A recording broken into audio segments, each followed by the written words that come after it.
Hello and welcome. In this part, we're going to look at the second technique for approximating integrals, which is called Simpsons Rule. To show a picture of what Simpsons Rule looks like, I'm going to jump over to a little demonstration. So here we have some kind of random function, and we're trying to find the area or the net area, because some of the function dips below the x-axis, between a and b. And to use Simpsons Rule for this approximation, what we're going to use are, instead of rectangles or trapezoids, we're going to use parabolas. And we're going to use parabolas for our approximating units, which sounds kind of strange at first. But to show what this looks like, suppose we take our interval and break it up into two subintervals. So here we have two subintervals. The interval from whatever this x value is to somewhere halfway in between the interval, and then from that x value to the end of the interval. So we have two subintervals.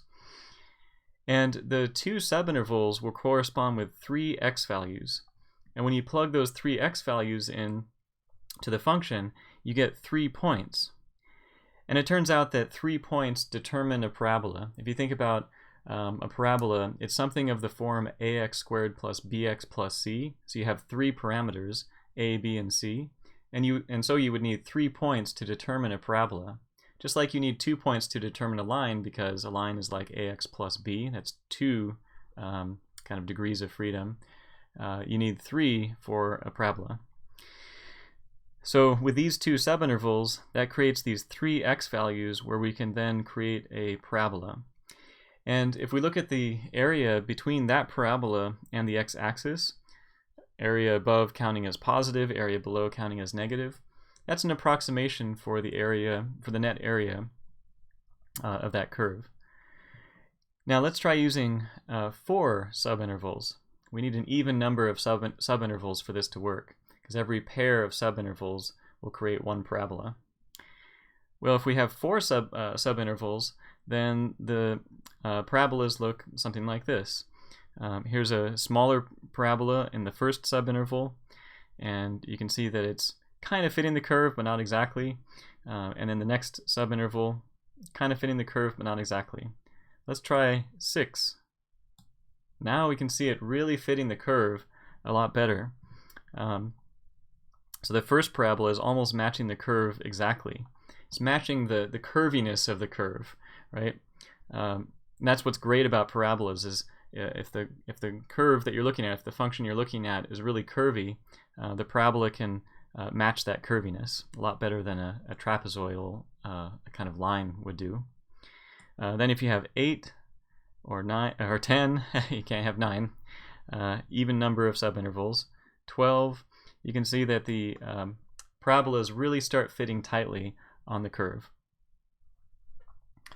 All right, now finding the area between the parabola and the x-axis is a little bit of work. It's some algebra. We're not going to cover that here, but it turns out that it simplifies really nicely. Simplifies really, really nicely. And so Simpsons Rule ends up looking a lot like the trapezoidal rule. The differences are that you have, instead of delta x over 2, you have delta x over 3, it turns out.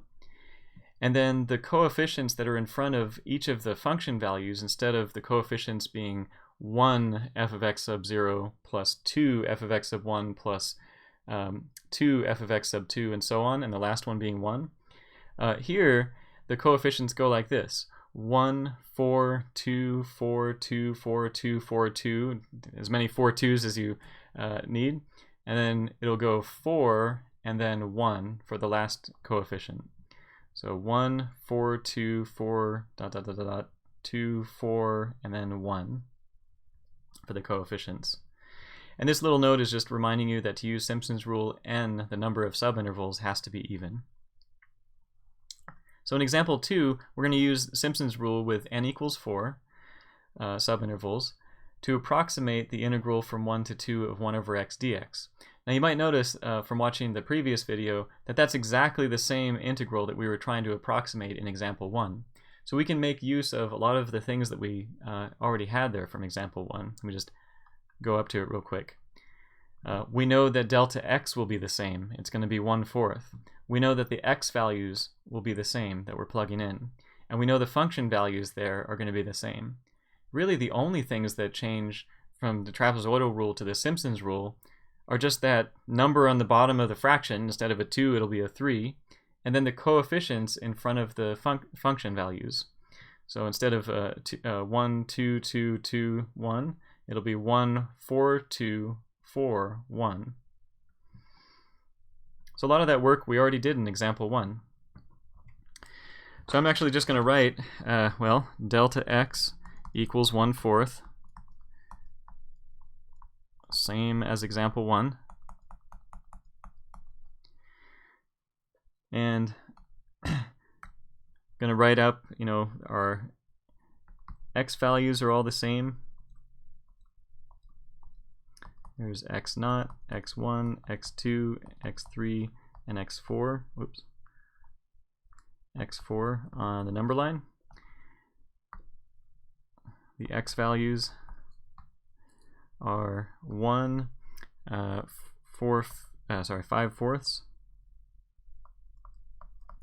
6/4, 7/4, and 2. The function values are the same. 1, 4/5, 4/6, 4/7, and 1/2. The only thing that's changing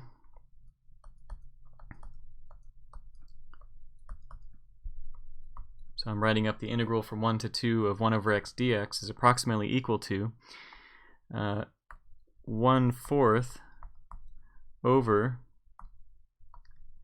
the only thing that's changing is the 2 is now a 3 on the bottom of the fraction. So 1/4 over 3. And then the coefficients in front of the function values. So the 1 coefficient, that's still there.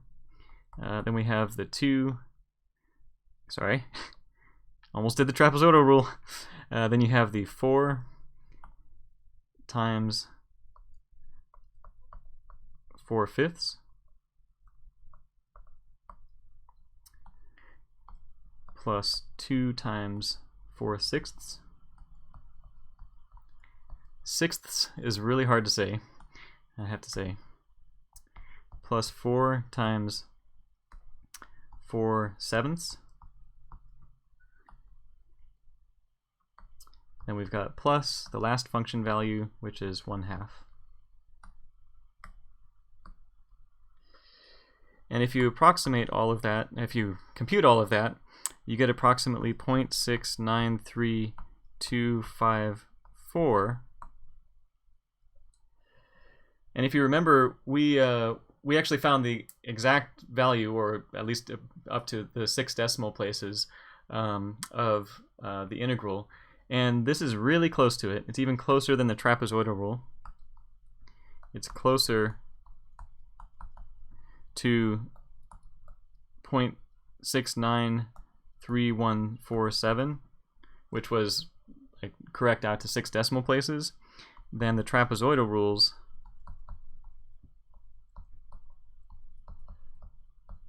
0.697024.